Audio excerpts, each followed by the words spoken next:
Everything old is new again, from REFORGER to REFORPAC.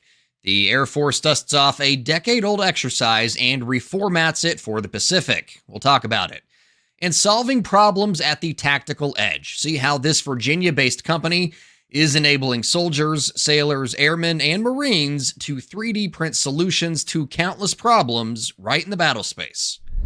Hey folks, and welcome to another edition of Weapons and Warfare for Straight Arrow News. I'm your host, Ryan Robertson. Those stories and more are just ahead on this week's episode, but we're starting with an eye on the future. Specifically, the Air Force's vision for the F-47, the collaborative combat aircraft, and their roles in maintaining air dominance. It's the subject of this week's debrief. Look at any modern military success the United States has achieved since World War II, and a few themes emerge. One of the most prominent is air dominance. Created as its own branch of service in 1947, the Air Force played a significant role in America's defense for nearly 8 decades. So, what do the next 77 years look like? To begin to answer that question, the Air Force's Director of Force Design, Integration, and Wargaming, Major General Joe Kunkel, sat down to talk about the F-47 collaborative combat aircraft and American air dominance in the 21st century. He says after more than 3 decades of focusing on the Middle East, the Air Force is taking a very hard look at itself, comparing it to the end of Vietnam and the start of the Cold War. We're looking at it going, wow, we're probably not the right size, we're probably not the right shape for this fight that we might have to fight against a different peer adversary. And so this force design has taken a different look. It's just like in the past, we're taking a look at the threat, and we're looking at how the threat impacts us, and we're designing to that. Part of that design is leaning heavily into developing the F-47.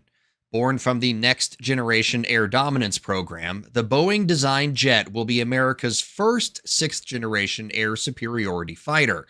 But it's not without some controversy. Frank Kendall, the Secretary of the Air Force during the Biden administration, publicly questioned the effort, citing cost, the eventual addition of CCAs to the force, and untapped potential in the current F-35 fleet.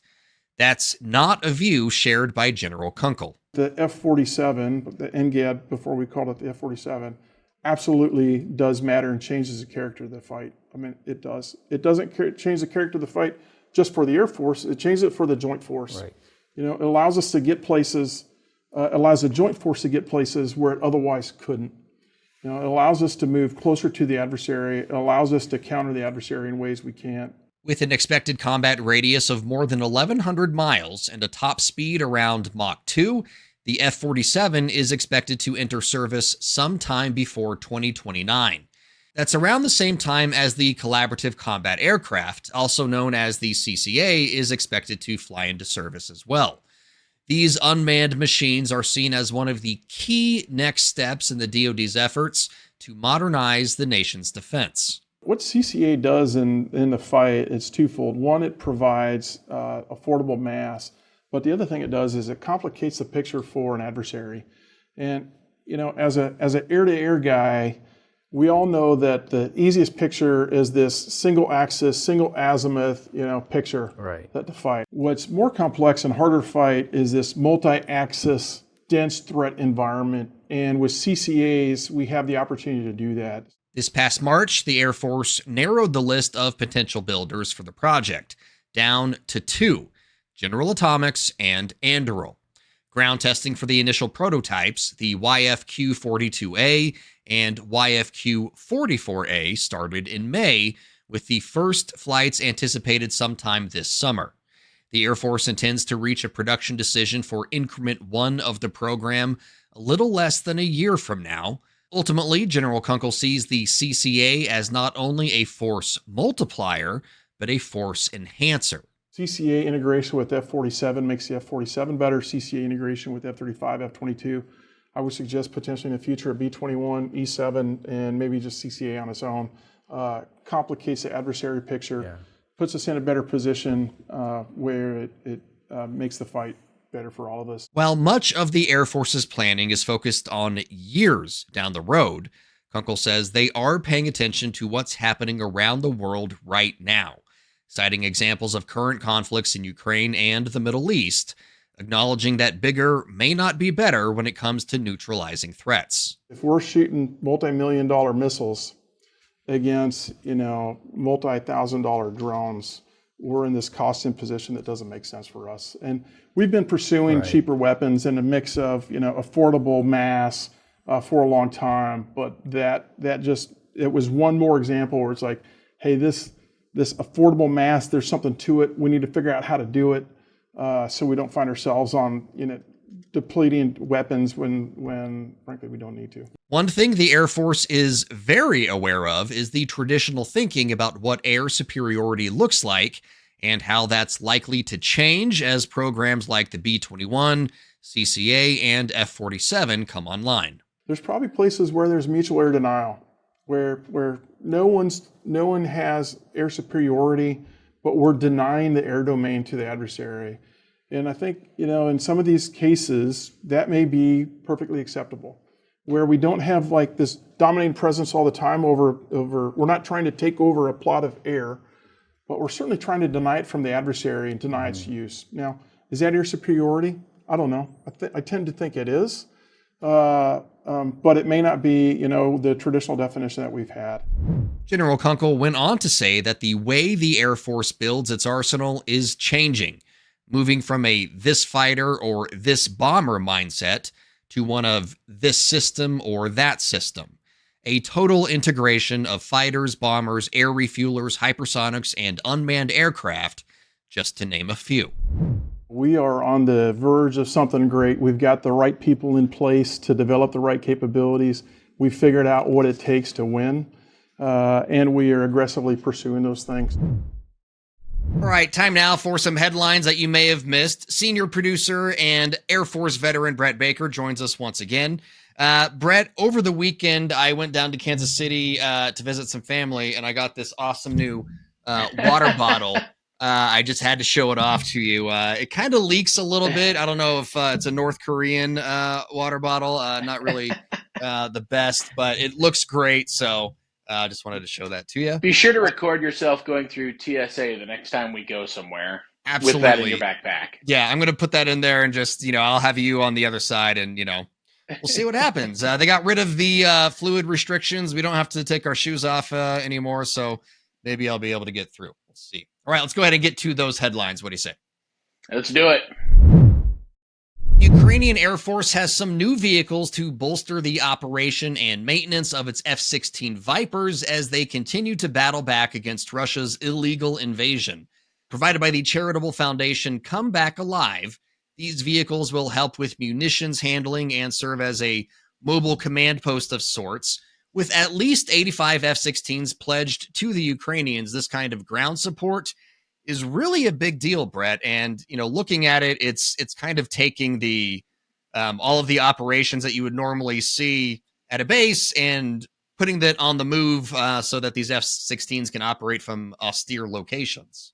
Yeah, it's a big deal. One of the things we learned when we were at the Air Force Warfare Symposium, Air Force Association Warfare Symposium in Aurora earlier this year was the then USAF, U.S. Air Force's Europe commander, was talking to some folks from Ukraine and asking them about how they're keeping Russia on their heels with the new F-16s. And one of the things he learned was they don't land at the same base they take off from, which is pretty smart. But so a vehicle like this really helps in that endeavor. It kind of, definitely keeps the Russians guessing. They don't know where or when those jets are going to touch down. So having these vehicles be able to go to wherever that next spot is a big deal in establishing that infrastructure that to this point, Ukraine is still building out for these F-16s. Exactly. Yeah, the F-16s came in during wartime, so it's not like they had the advantage of being able to build this infrastructure out ahead of time. And really it's kind of showcases the work smart, not hard kind of mentality. Ukrainians have a manpower problem, and these vehicles allow them to resupply an F-16 with like 3 guys instead of 10 to 12 guys. So makes things a whole lot easier on the ground crews. And like you said, able to kind of bounce around obviously the Air Force, the U.S. Air Force is probably looking at some of these lessons because what what the Ukrainians are doing now in real time could be kind of what the rest of Europe might have to end up doing down the road. Absolutely. It's just another case in, of lessons learned and, being able to kind of observe what they're doing and thinking about how our nation's defense, how we can apply that to what our plans are going forward. You bet. You bet. All right, let's go ahead and hit the next Oh, one. hold on. Oh, that's You said you two. bet. You said you bet. That's two for the jar. All All right. right, you can Venmo me.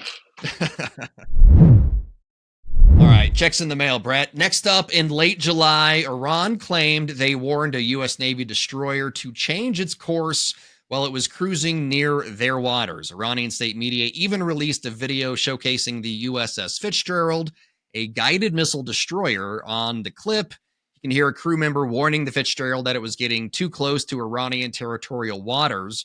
When asked about the incident, the U.S. defense official told Reuters that the incident had, quote, no impact on the destroyer, and suggested that any claims to the contrary were just Iran's Islamic Revolutionary Guard Corps trying to spread misinformation. Brett, you probably have a little bit more experience in this realm as an Air Force veteran, but an Iranian helicopter probably poses little threat, if anything, to a U.S. destroyer.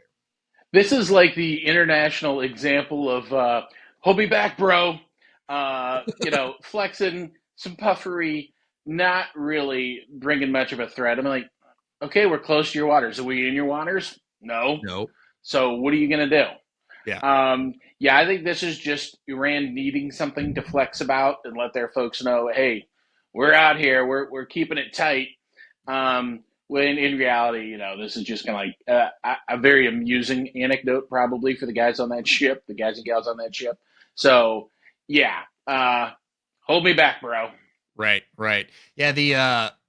I was doing a little bit of research on this story, and the Iranians they said that they told the U.S. naval destroyer, like, hey, we got the backing of the Iranian air defenses, which at this point means almost nothing. The Israelis and the U.S. have just decimated Iranian air defenses. So a backing of a paper tiger, ooh, scary. Yeah, so like you said, hold me back, bro. All right, and last September, we reported that Air Force Chief of Staff General David Alvin announced the Air Force was dusting off the old REFORGER, aka Return of Forces to Germany exercise, and taking it to the Pacific, calling it REFORPAC.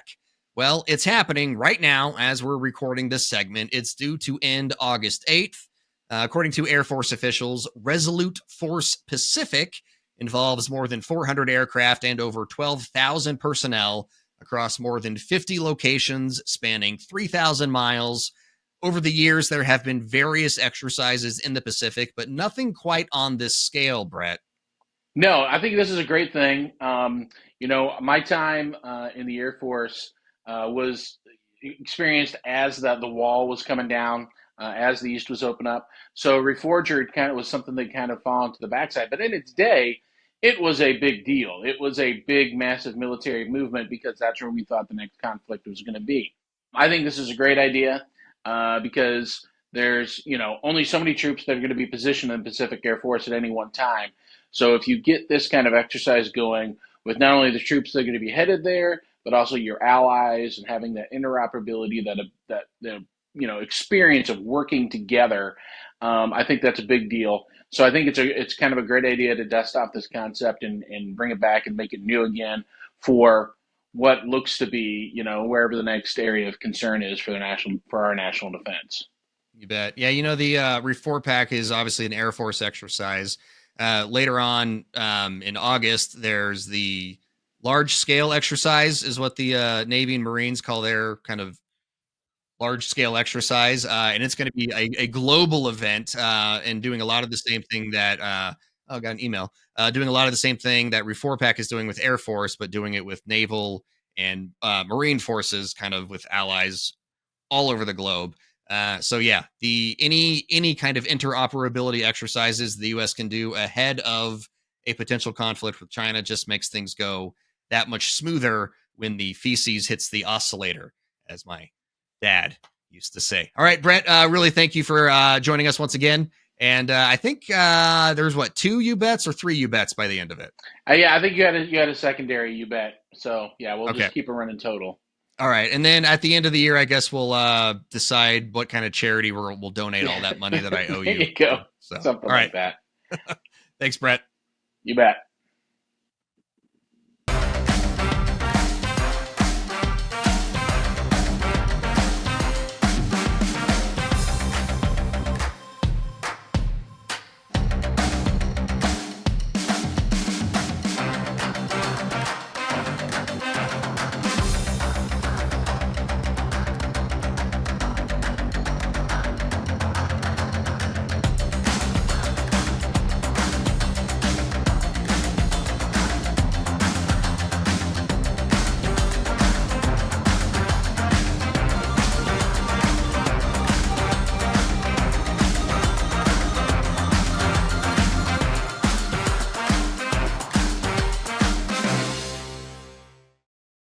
All right, folks, we talk a lot on the show about how to get resupply to soldiers, sailors, Marines on the tactical edge.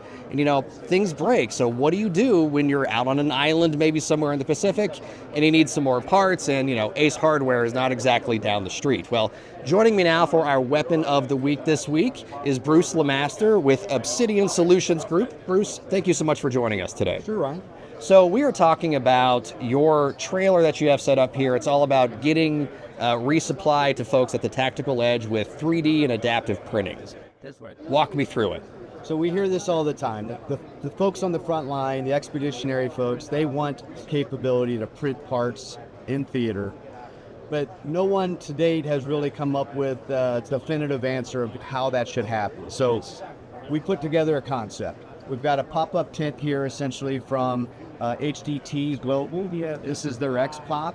This unit breaks down into a small trailer size unit that can be carried by an Osprey, taken right out to the front lines, dropped on site. We pop the top up here, pull out the front door, and we can put printers in here. In this situation, we brought 2 resin-based printers, our Zip Pro, our Zip desktop printers, and we've also added the Faro arm, which is a reverse engineering inspection/scanning device. So if something breaks in the field, we can reverse engineer it, enter it into our CAD data, dump that CAD data to our printers. We can print the parts in theater, and within a few hours, we could have replacement handles, replacement fixtures, whatever's needed on the polymer side of things. We need metal. We can substitute one of these resin-based printers. We can put a directed energy deposition type metal printer in here. So there are many options. We're just trying to push the issue and say, hey, we have options. Let's get together and tell us what you really need on the front line. We can configure this and make it happen. Absolutely. Bruce, palletized options is such a big thing, and that seems like this is essentially like a palletized 3D printer that you're providing the military. Yeah, so there are some options out there. Other folks are doing Connex boxes with big units.